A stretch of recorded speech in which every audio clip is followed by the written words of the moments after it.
the message in our Bible, which is you are not God. And only if you think you are do you talk this way. But it's not just mockery of Islam. And no president should mock Islam. That's not your job. This is not a theocracy. We don't go to war with other theocracies to find out which theocracy is more effective. And this feels very much to me like it is clearly Israel's war. Mark Levin wanted it. It's his war. Ben Shapiro, Lindsey Graham, Miriam Madelson. That's obvious. They're the ones who've been pushing us in. We're going to start a war in Iran. People who are asking questions about Charlie Kirk. Nothing we've said makes any sense. And this hypnosis of us saying, having people repeat that it was Tyler Robinson, it doesn't seem to be working. So we're just going to go start another war for Bibi and just murder another generation of Goyim. I say no, Goyim, mark yourselves safe. Compared to existential threat, how do we 25th Amendment his ass? The problem is to get the 25th Amendment, it's harder than impeachment. You have to get 2/3 of the House and 2/3 of the Senate. So what do we do?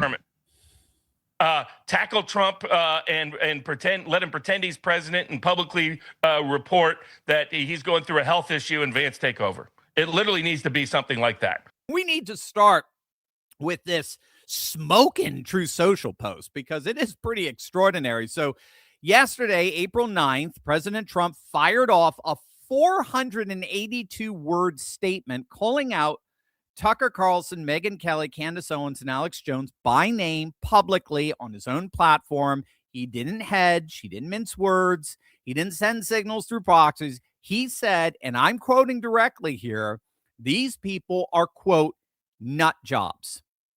These people are nut jobs who are trying to get, quote, free and cheap publicity, and they are emphatically not MAGA.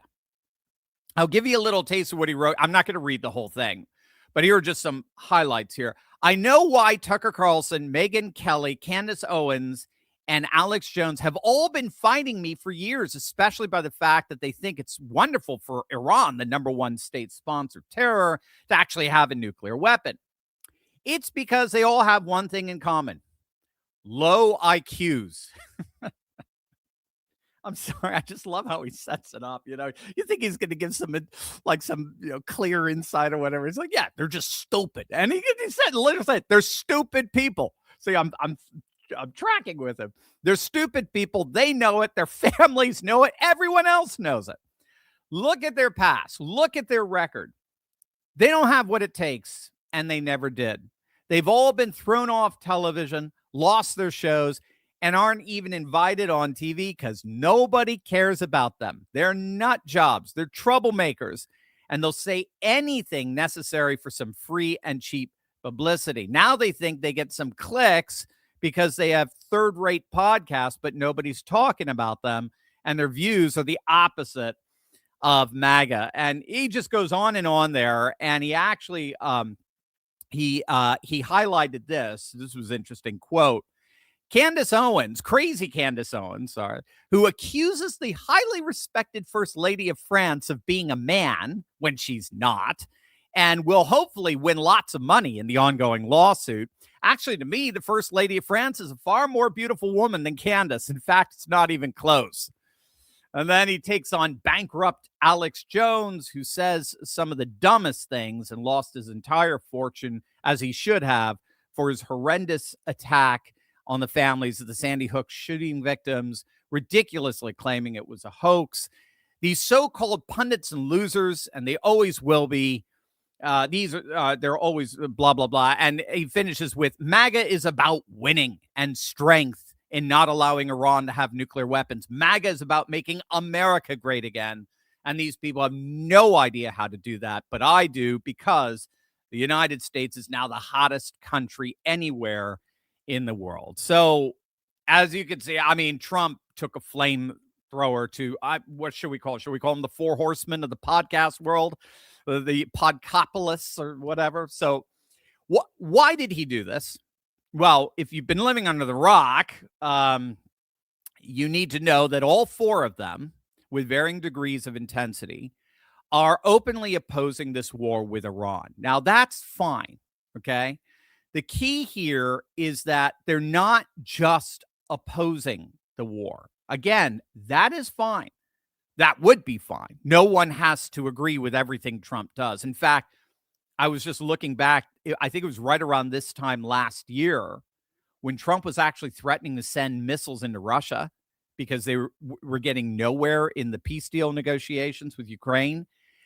Trump was like, all right, maybe we need to send attack-M missiles deep inside Russia. I openly, some of you even were stunned that I did this video. I was actually in Vegas at the time, staying at the Trump hotel, International Hotel in Vegas at the time. It was really fast. Got to meet Nigel Farage, James Woods. It was really wonderful. But I did a video and I openly stated that that would be the single biggest mistake of his presidency.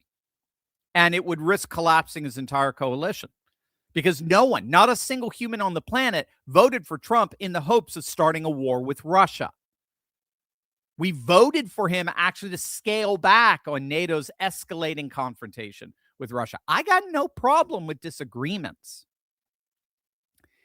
But what we've been hearing from these four horsemen, these influencers, goes way beyond disagreement with Trump on policy or grand strategy. They're not analysts, right? They're not analyzing the situation. They have become absolutists.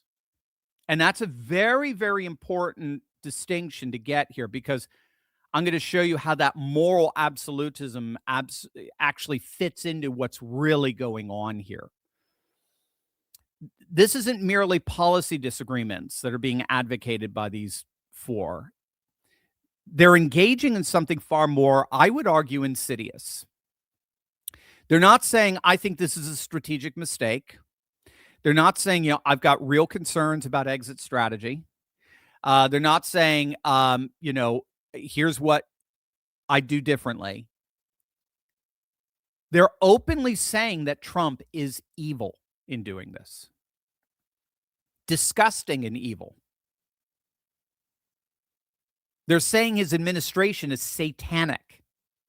They're saying that you, the people who continue to support Trump, which is 99% of MAGA, all the polls are showing it, you are complicit in this. You're complicit in genocide. What Trump is doing is disgusting and evil, and if you support it, what does that say about you? So what Trump is calling out here goes way beyond analysis. This isn't a policy dispute. This isn't a disagreement. This is nothing less than condemnation culture coming into right-wing sphere. This is moral grandstanding on steroids.